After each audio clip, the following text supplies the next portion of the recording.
Hello, everybody. I am Paul Rowe. I am a principal cybersecurity engineer at the MITRE Corporation, and I'll be giving a presentation today with my colleague Elham Tabasi. Elham, would you like to introduce yourself? Elham Tabasi. Hello, everyone. I'm Chief of Staff at Information Technology Laboratory and leading the NIST AI program.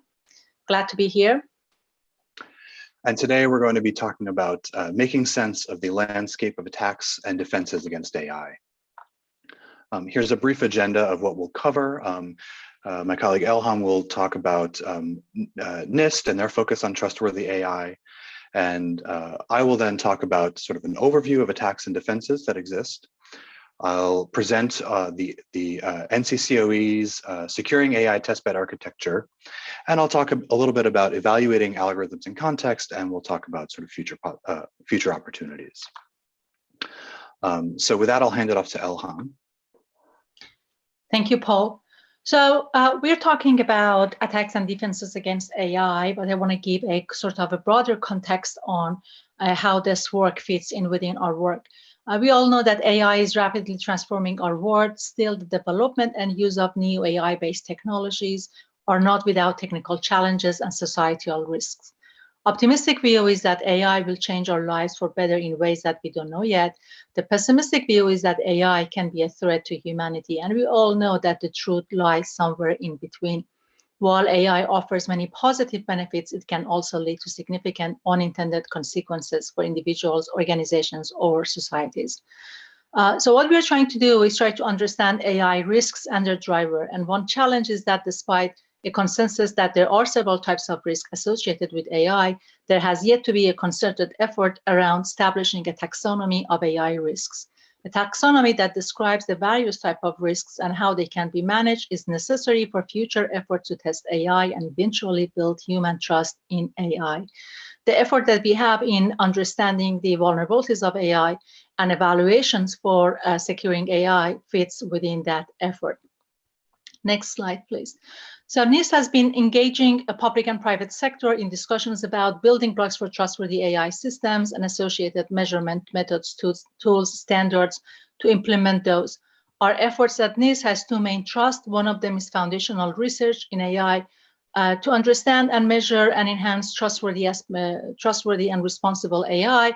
But our effort also includes use-inspired research, applying AI to measurement problems being tackled in NIST laboratories to advance the specific research, as well as to gain deeper understanding and insight about AI capabilities and limitations. We also participate in development of standards and guidelines to further AI innovation and trust in systems that use AI technologies. Next slide, please. So what we're trying to do, to advance trustworthy and responsible AI, the first thing we need to do, and that's the bottom layer in this pyramid, is we need to know the technical requirements or building blocks for AI. This is similar to the taxonomy of risk that I just talked about. We welcome global discussions around trustworthy AI and principles for trustworthy AI. Examples are OECD and national policies and OMB regulatory memo for use of AI. The challenge and opportunity for us at the community is that these principles are aspirational. So we need to translate these aspirational principles to technical requirements and characteristics that are clear, implementable, and testable. In other words, we're trying to address the question of what constitutes trust in AI or finding that taxonomy of risk. The next step, which is the second layer from the bottom on this pyramid, is that for each of these core building blocks, we need to come up with a terminology and taxonomy concepts. We need to have a shared understanding of what we mean by that. So the technical requirements or core building blocks that we have come up with a close consultation with the community so far are accuracy, reliability, safety, security and resilience, which is a focus of this talk, robustness, explainability, privacy, and mitigation from bias. There are also factors such as fairness and accountability that should be considered, particularly during deployment. So I talked about that for each of these, we need to have a good, a clear and common set of vocabulary to express each of them. And this is something that's right now missing. This layer, this part of work, address the question of what to measure. Once we know what it is that we want to measure, we can work towards development of the metrics, testbed for benchmarking and performance evaluations of each of these aspects of the trustworthy AI. That's addressing the question of how to measure. And we talk about measurements and evaluations for vulnerability of AI today. Developing such a solid scientific foundations about what to measure and how to measure is essential for development of clear, technically sound vulnerability standards. And once we have all of these pieces, a scientific foundation and technically sound standard of what constitutes trustworthy, responsible AI or risk to AI, how to measure them, what data to use for tests, benchmark, performance and conformance assessment, standard, etc. in place, then we can work towards risk management approaches where developers or users for each application decide the appropriate level for each of the aspects of trustworthiness and manage interactions among them.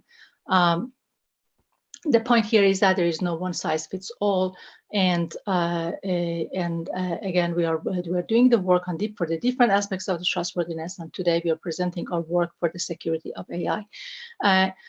The next layer of our desk gets to the governance and evidence-based policy making, and the emphasis here is that we need to build a sound scientific foundation to get to this higher level. Next slide, please. So I keep talking about the core building blocks or technical requirements or characteristics, and I mentioned them, but I just wanted to put them in slide for you guys to look at it, that what can or should be measured to give credibility and confidence to machine learning algorithms. So this is what we have come up in consultation with the community, that of course accuracy, we want the systems to be accurate, but there are other important aspects such as you can see here, reliability, robustness, security, safety, privacy, and bias free. And we have this question mark here because we are not sure that if we have covered everything. So this is an ongoing discussions. Next slide, please. So while we have built research programs for bias in AI, explainable AI, but also security of AI, so we had a NIST IR published about a year ago on taxonomy and terminology for adversarial machine learning. This is sort of the classification that we had in the paper, and then we received some good input and feedback from the community, and the continuation of that work is the work that Paul is going to talk about on sort of building a testbed for understanding and measuring the vulnerability of AI, the attacks and defenses against AI systems. Paul, back to you. Thank you, Ilham. So I'm going to start with a brief overview of the space of adversarial machine learning and give you a sense of what attacks and defenses are out there and sort of the scope of the problem. So in that NIST IR that Ilham mentioned, there's a high-level classification of attack types into 3 categories. This may not be the only way to classify things, but it's a very useful one. Those 3 categories are poisoning, evasion, and oracle. Now, poisoning attacks are those that tamper with the training data itself, and so that can affect what the model learns. So it can cause a model to sort of learn wrong associations among the data. Evasion attacks happen at a different part of the life cycle. They typically add noise, or they alter an image coming in at inference time. And those alterations are done in such a way as to prompt a misclassification of the data. Typically, those alterations they're often done in a way that is meant to be imperceptible to humans, but not always, as we'll see shortly.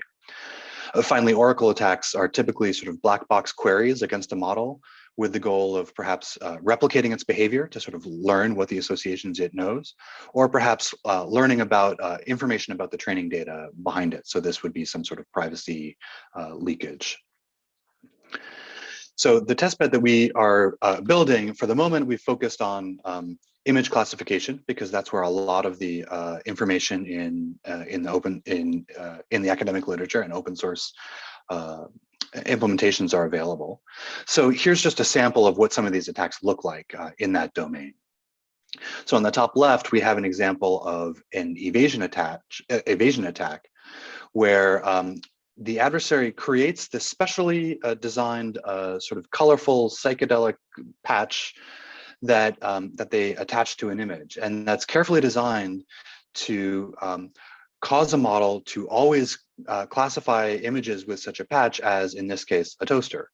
So to the human, it's clearly, you know, a picture of a dog with a weird looking circle on it, but the model is completely fooled by this kind of change to the image. Perhaps more subtly on the right, we have a noise evasion attack, where instead of you know, concentrating all of the changes in one part of the image, they're much more spread out and much smaller and typically less perceptible to humans. So in this case, the sports car gets misclassified as a purse. And depending on the quality of this video in your screen, you may or may not be able to perceive that difference, or you might just sort of see it as a little bit fuzzier. But again, the model is totally confused. A different class of attack is this poisoning attack. In this case, we have an original image of an apple, and then we have this target image of a current, and then the training data gets augmented with this blended image, which contains features of both the current and the apple. And now this image to us looks like an apple, so we would typically label it as such, but this may have downstream consequences of the model that is trained essentially classifying currents as apples because it's learned to associate features of a current with an apple. So this is by far not a comprehensive sampling, but I wanted to just give you a sense of, you know, what these look like. On the defensive side, again, there's an equal amount of sort of variety in defenses as there are to attacks. Some sample examples are, you know, data sanitization to help protect against poisoning attacks that attempt to, you know, either detect poison training samples and remove them before training, for example. There are techniques for robust training. So one can add these adversarial evasion examples to the training model, or excuse me, to the training data, so that so the model sort of learns to ignore them. And so there's sort of a more robust model that comes out. There's other kinds of defenses that are maybe image pre-processing. So at inference time, there will be a pre-processing step to hopefully squeeze out any adversarial manipulations to the images. And so that is sometimes effective and sometimes not as effective, as we'll see. So what this looks like here on the left is an example of an image pre-processing defense. This is a feature squeezing defense where it squeezes information out of channels. So the original picture has some number of bits of information in 3 different color channels, and it squeezes it down to 1 bit in each of those channels. As you can see, this is likely to sort of wash out any adversarial perturbations that might exist in the image, but it has the sort of unfortunate consequence that it might make it harder to perform correct classifications on unaltered images as well. The right is an example of what data sanitization might do. So here is a poisoning attack where, if you notice on the upper 9, there are these 4 little pixels in the bottom right corner. This attack forces the model to learn to associate images with those 4 pixels with, let's say, the label 2. So it always learns, whenever I see those pixels, that's a sure sign that it's a 2, which of course is not the case here. And so data sanitization techniques attempt to identify these sort of poisoned examples and either remove the feature that is the poison, or perhaps just remove the entire image from the training set. So while this is far from comprehensive overview, hopefully this gives you a sense of really the complexity and the scope of the problem that we're dealing with. So not only is it natural to ask, okay, is this attack good against this defense, but with the number of combinations possible, the number of combinations, just, you know, the combinatorial explosion makes this a very intractable problem. What makes it worse is that some of the effectiveness will depend not just on what attack or defense it's against, but what data set it's using, perhaps the architecture model that you're looking at, possibly more as well. So what this means is it's really difficult to generalize results. When you get results in specific narrow testing conditions, it's unclear if those results really depend on aspects of the data set or aspects of the model. And so that's an issue that we're trying to address with this testbed. So the challenge is really to begin to tame this wild landscape of attacks and defenses, to begin to get a handle on what we can measure regarding the security of machine learning algorithms in this adversarial environment. And so our approach in this setting is, on the sort of use inspired, it's an empirical approach in building the testbed. We want to help enable people to experiment with attacks and defenses. We really want to lower the barrier to entry as much as possible. So to that end, we've designed the testbed to have a modular design. The idea is that will hopefully enable people to swap in and out these modular pieces to really make it easy to alter one experiment to create a new sort of related experiment that is very easy to run and requires, not as much expertise to set up, something entirely new. We also have a goal with this testbed of engaging with the community. We'd like it to be a focal point for, for talking with the community at large, that is you. And we anticipate that, there will be users that come with, a diverse set of needs, and we're very interested in hearing about those. And the modular design helps us be prepared to accommodate some of those needs that we may not have anticipated.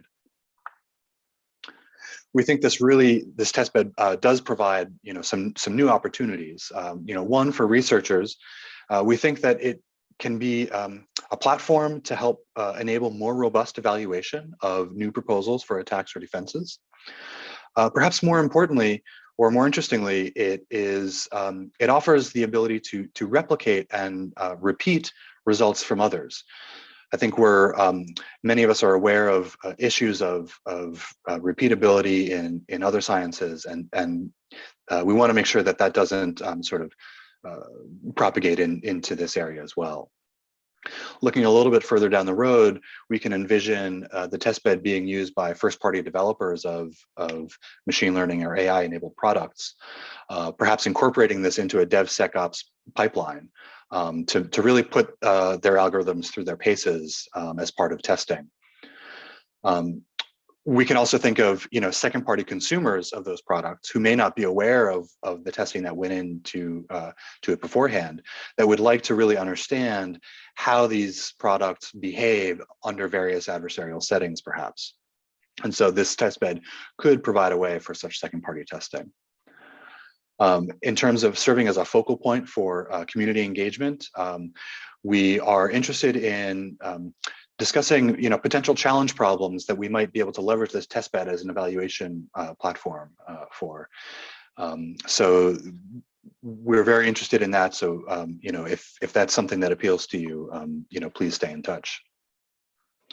And of course, although the focus for today is really on security, this does support the broader the broader thrust that Elham was talking about of trustworthy ML. So nothing about this testbed is limited to just security. So we really do hope that it could be useful for investigating other aspects for trustworthy ML, such as bias and transparency. Okay, so I've given you a little bit of a scope of the problem. I'd now like to tell you a little bit about the architecture of the testbed and what it is sort of like to use it and program with it. So as I said, our guiding principle has really been modularity. We really want to embrace this sort of choose your own adventure attitude, where here we have what are essentially notional columns of, I can pick, an architecture, a data set, an attack, a defense, a metric. And I can pick, one or maybe two from even some of these columns and put them together in novel ways. And the testbed should be set up so that all I really need to do is identify which pieces I want to put together, kind of identify how they should be wired together, and the rest should be as automatic as possible. And so this really gives it, makes it a lot easier to do a sort of plug and play, swap in and out components. So let me just give you an example of one thing that we did along these lines. So here, a colleague of mine performed the following experiment. He was looking at a poisoning attack. And this poisoning attack required first to train a proxy model. And then on that proxy model, the attack would generate poison images that would then be augmented, that would then augment the training data in a follow-on model training step. So in that second step, what comes out is a poisoned model. And so this experiment then tests the efficacy of this poisoning attack on that test data. Now, it should be hopefully easy to then quickly say, okay, if we have already implemented a defense like the feature squeezing one I discussed before, we should be able to add that in to our experimentation pipeline and say, okay, how do the results differ if we insert this feature squeezing into the model inference stage? And so that should just be a matter of saying, include this in that stage and now run, and everything else happens automatically. Similarly, we might say, okay, well, what if we replace that initial poisoning attack with a slightly different poisoning attack that doesn't have to first do that model training? We'd like to be able to just swap in and out and see if the results differ, if they're the same, how much they change, and so forth. I think the point here is to start to get your imagination running as to how many combinations there could be and how easy it would be to swap in and out. So this is a high-level view of the architecture of the testbed. I want to point out that it's really a microservices architecture. So each of those blue boxes is a separate Docker container that can live on a single machine or can be deployed across many machines in like an on-premises deployment. And really the heart of this architecture is that RESTful API at the center that really coordinates the communication among all of the other pieces.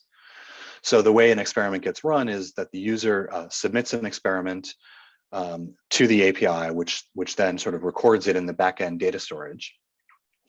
And then the user submits a particular job query. It says, please run this particular job, one of those like teal boxes from the previous slide. And so the API sends that to a Redis queue. And in the bottom right, there's some worker containers that have dependencies built in for machine learning frameworks like TensorFlow and PyTorch that are constantly looking for jobs to run from that Redis queue. So they'll do all of the more powerful computation that required for training and so forth. And then they'll record the results in the storage. And they'll also coordinate with this MLflow tracking service, which is an open source service for essentially organizing and keeping track of machine learning experiments. And then the user can query the database through the RESTful API or perhaps even through the MLflow service itself, because MLflow provides a nice dashboard view. So there's several options there. So that's high level how the architecture processes these things. As a user, your job is to define these experiments. And so the testbed comes equipped already with several entry points, and entry points themselves are made up of these smaller functional units that we're calling task plugins. So there's really sort of three levels of modularity here: the experiment level, the entry point level, and the task level. So as we'll see, we think that this will enable various levels of users to interact with the platform. Someone who knows just how to run experiments can do that. A more advanced user can sort of define new entry points and wire them together in new ways. And a more advanced user can sort of rewrite their own task plugins and put those together. So we really envision these four levels of users: the newcomer who, hopefully doesn't really need much programming experience or even machine learning experience at all. They should be able to get it, installed and deployed, and then they should just be able to run the demos and alter parameters just to kind of see how they react and get a sense for what's possible with these attacks and defenses, and sort of how we're thinking about measuring some of the aspects of them. A slightly more advanced user would, perhaps wire together entry points in new ways, or create new entry points out of existing task plugins. So this is slightly more advanced, but still we would hope that it would be pretty formulaic programming. In fact, we envision the ability to sort of do this through, more of just like a graphical user interface that seems possible. Someone like a researcher who's really developing new attacks and defenses would really start to have to do some more serious coding like they're already doing for themselves. But by integrating with this test bed, we provide hooks to make it much easier to use and reuse those in new and novel ways to really broaden the set of experiments possible. And of course, we envision developers who might be able to contribute to the back end and really just kind of contribute back to the project itself. So here's just a very high level, kind of sampling of what the code might look like for various levels. On the left is maybe a level 2 user who's doing very formulaic code. They're really just kind of defining inputs and outputs, and then putting things together that way. On the right is maybe looks more like a typical software engineer's code, and that would be more like level 3. So we want to be able to accommodate both the ease of use and flexibility for more advanced users. Okay, so that's really a rundown of the architecture itself.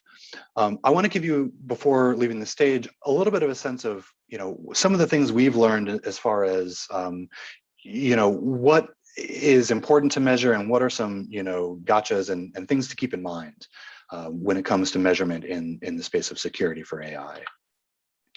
So the first thing to note is that there is really no shortage of things to measure. There's always new ways to generate new numbers. And that's good and bad, right? So, there's never going to be an end-all be-all metric for security for artificial intelligence.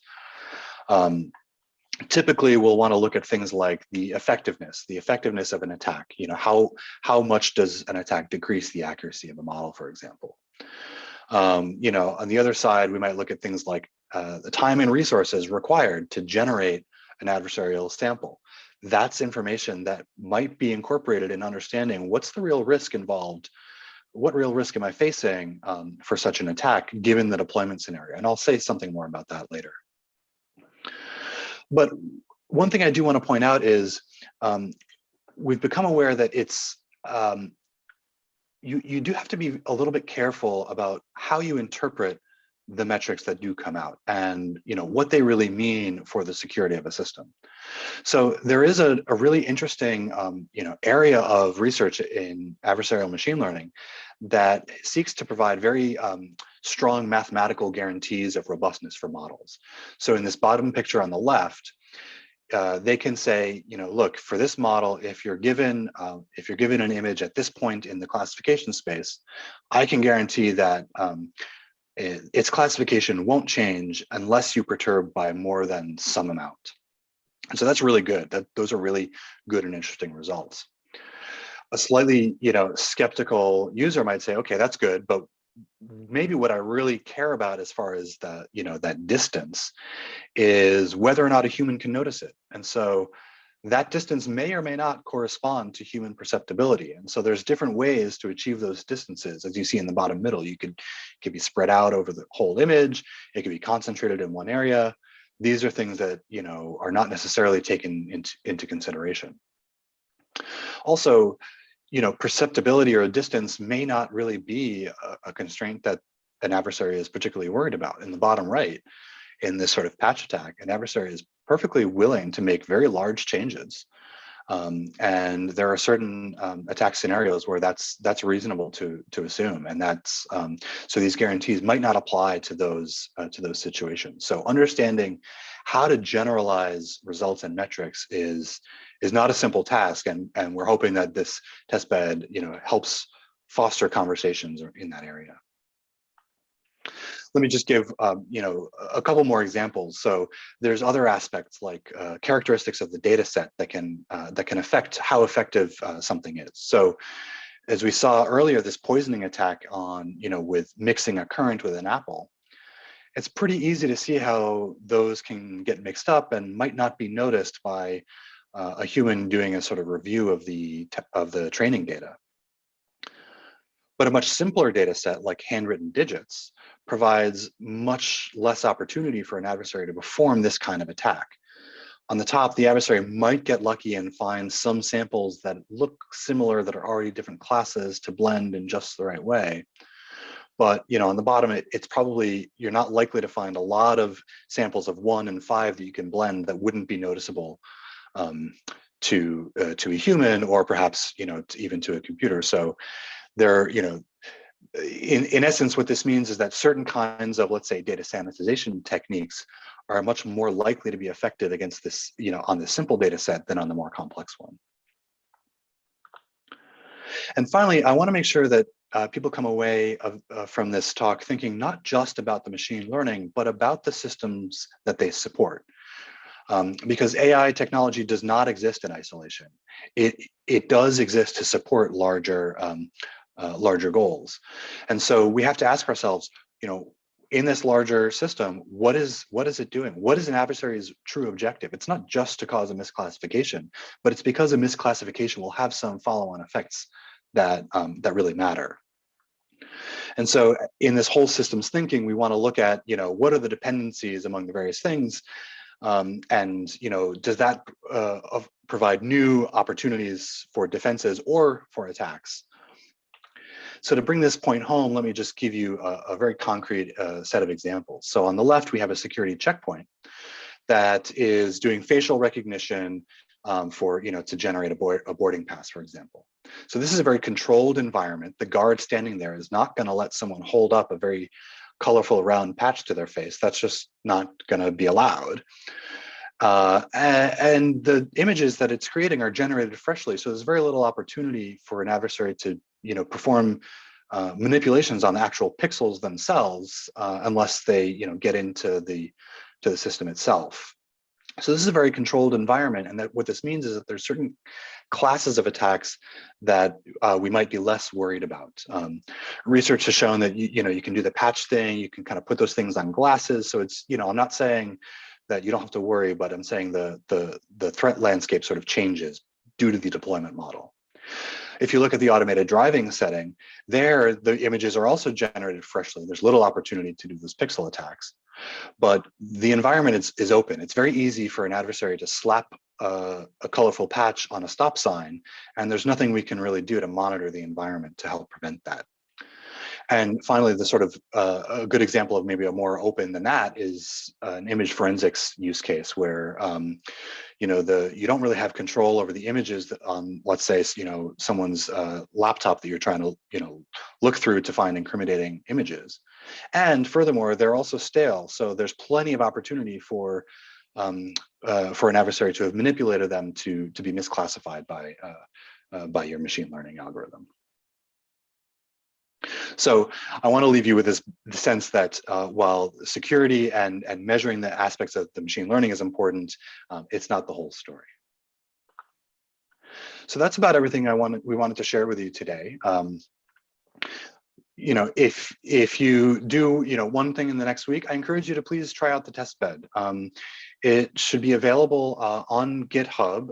If it is not at the time of the conference, it will be very shortly thereafter. And so please take a look and give it a try. And we're happy to have your feedback, because this is an ongoing project. And so we're looking to help improve it with community feedback. I also want to encourage you, if you are in organizations that are using ML-enabled products or processes, think about what this landscape of attacks really means for your organization. Identify those processes that might be affected if they were attacked in such ways as you've seen today. And maybe begin to make a plan for what you would do to evaluate those to see the degree to which they're robust to such attacks. And within 6 months, hopefully you might actually be able to implement such plans and leverage our test bed. And so we really encourage you to interact, and for those developers of you out there, we encourage you to contribute back to the project. So thank you.